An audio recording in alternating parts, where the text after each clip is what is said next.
it's something that actually it's more common than what I feel a lot of people believe. I don't feel as though imposter syndrome is actually given as much recognition or attention as some other psychiatric conditions and diagnoses. We hear a lot about depression in this day and age. We're hearing a lot about anxiety in this day and age, and rightly so. We should be hearing about these other conditions. Anxiety and depression, studies have shown, are the most common mental health conditions, so to speak, that are around in the Western Hemisphere today. So for this live stream, I will be using terms and phrases such as mental health, psychiatric condition, disorder, and I don't mean any disrespect with that, but I feel just using those as terms will make it easier, because otherwise we could be saying stuff like, oh, this isn't a disorder, this isn't a condition, this isn't X, Y, and Z. Sadly, sometimes you do have to kind of just give something a name. You have to sometimes own it. So we're going to be discussing about imposter syndrome in martial arts. We should start off, I feel, a good place to start would actually be to talk about what imposter syndrome is. Now, imposter syndrome at its most basic is the feeling that you shouldn't be somewhere. And not only that, but it's a feeling that you don't deserve to be where you are.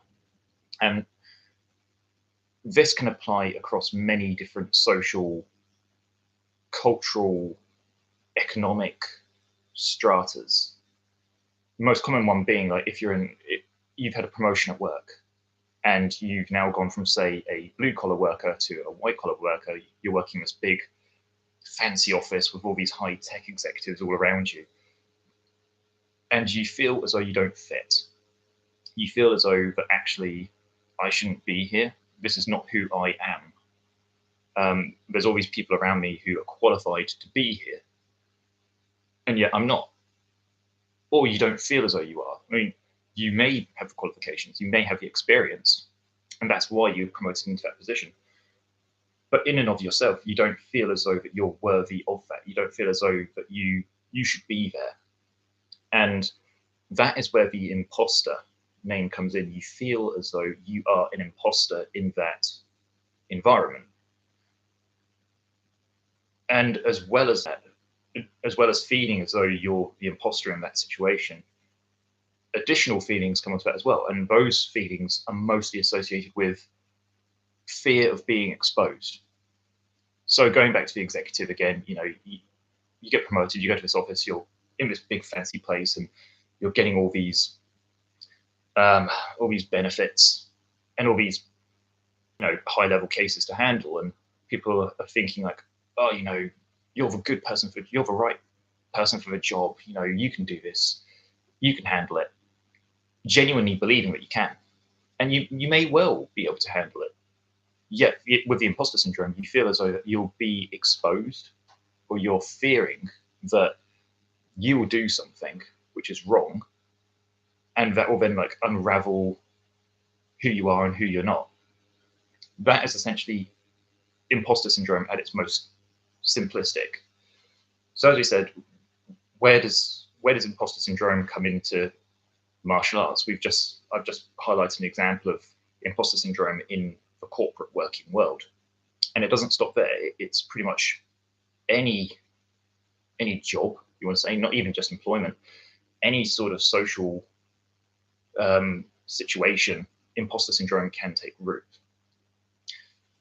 So in regards to how does this relate to martial arts, I was thinking about this, and I was thinking, okay, throughout my career in martial arts, there have been many occasions when I've been in positions where I honestly didn't believe I should be in them. And I'm talking like good positions. Either I was in a very good team, either I was in, a good school, I had a good teacher, which I've said in numerous live streams before, for the most part, I actually, not wanting to make this necessarily negative about my instructors, I had various instructors throughout the years. Only a few of them I'd actually continue talking to. I'm very thankful for what most of them have given me. a few of them I probably could have done without. But for me to kind of then have negative experiences with certain instructors, then I go and find a good instructor. To me, I felt quite a bit of imposter syndrome because of my experiences based on his previous instructors. Then going to a good place where the good instructors saw the potential in me, they saw what I could do, and they could see my abilities. And yet I felt very much out of place because I'd come from a bad background. That's kind of, I suppose, would be a good place to start, I suppose, from detailing my experiences. There are quite a few other concepts I'd like to talk about as well, which relate to the imposter syndrome and associated mental health challenges or social psychological concepts coming into it as well. And I have trained with many people in the martial arts world who I feel possibly have imposter syndrome as well, which I'll go into in a bit more detail a bit later on. My story and my experiences, but yeah, this will probably be like a better place just to start. But please excuse me, it's early morning.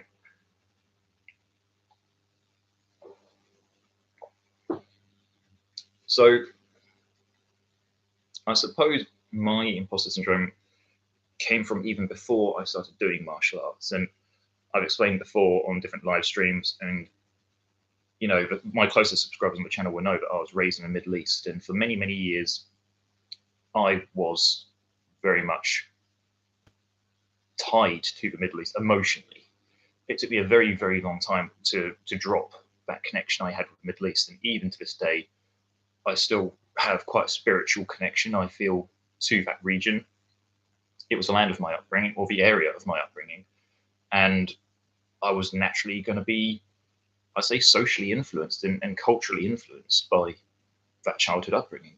And that went with me to England. But when I went to England, I immediately felt some difference about being in England. I didn't feel as though I fit. Not necessarily a case that I didn't feel worthy, which is one of the core traits of having imposter syndrome. You don't feel worthy. You feel like you're an imposter. In this case, I only felt half of that. I felt as though I was an imposter, but I didn't necessarily feel as though I was lower than anything. I didn't feel like England and English people were up here and I was down here. I didn't feel that. There was none of that inequality. But I started doing martial arts as a hobby. First school I went to was an ITF school, which, again, sounds negative, but I didn't particularly enjoy. The instructor, I don't feel, was particularly person-centered. I found him very irresponsible a lot of the time. Sometimes he just wouldn't turn up.